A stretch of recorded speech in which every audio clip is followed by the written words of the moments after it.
শারীরিক খোঁজখবর নেওয়ার জন্য সম্পর্কে জানার জন্য। তো তার সে ওর বর্তমান শারীরিক অবস্থার খোঁজখবর নিয়েছেন এবং এই ঘটনার যে লেখার জন্য হামলা ওর উপরে হয়েছে তার আইনগত দুঃখ প্রকাশ করেছেন এবং আইনগত ব্যবস্থা নেওয়ার আশ্বস্ত করেছেন। সাথে সাথে ওর উপরে যে গুরুতর হামলা হয়েছে তার যে শারীরিক কন্ডিশন সবকিছু বিবেচনা করে বিগত দিনেও যে তার উপরে আর এখন বর্তমান অবস্থা সেটার উপর বিবেচনা করে ওকে বাহিরে উন্নত চিকিৎসার ব্যবস্থার ব্যাপারে তারা আশ্বস্ত করেছে।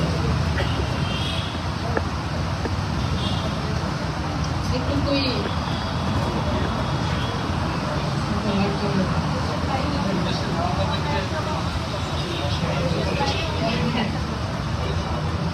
বিদেশি নেওয়ার ব্যাপারে স্পেসিফিক ডেট বা নির্ধারণ করা হয়নি, বা বলছেন যে ওর শারীরিক এখনো তো ও স্ট্রাগল হয়নি, মানে যার জন্য তো মিনিমাম একটা ওর যে শারীরিক কন্ডিশন এখনো গতকাল বিকেলে ওর আবার মানে গতকাল দুপুর পর্যন্ত মোটামুটি একটু ছিলেন, বা ওকে আইসিইউ থেকে এখন বেডে স্থানান্তর হয়েছে ও মেনলি ক্রাউড ম্যানেজমেন্টের জন্য। যখন আইসিইউতে ছিল অনেক মানে যেটার জন্য জাতীয় পর্যায়ে একটা পরিচিত মুখ সবাই দেখার জন্য ভিড় করছে, সে জায়গায় তো আরো অনেক রুগী আছে, তাদের সেফটির ব্যাপারটা মাথায় রেখে ওকে কেবিনে করা হয়েছে ওই জায়গায় ট্রিটমেন্টের জন্য। ও কালকে দুপুর পর্যন্ত মোটামুটি ছিল, বাট বিকেল থেকে ওর আবার ব্লিডিংটা শুরু হয় নার্ভ থেকে,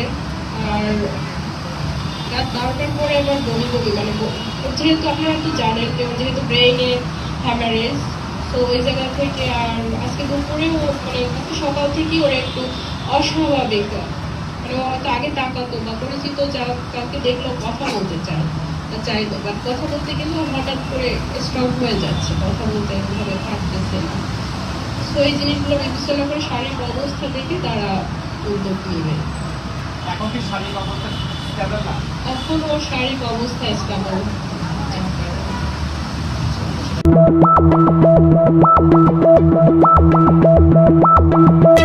Thank you.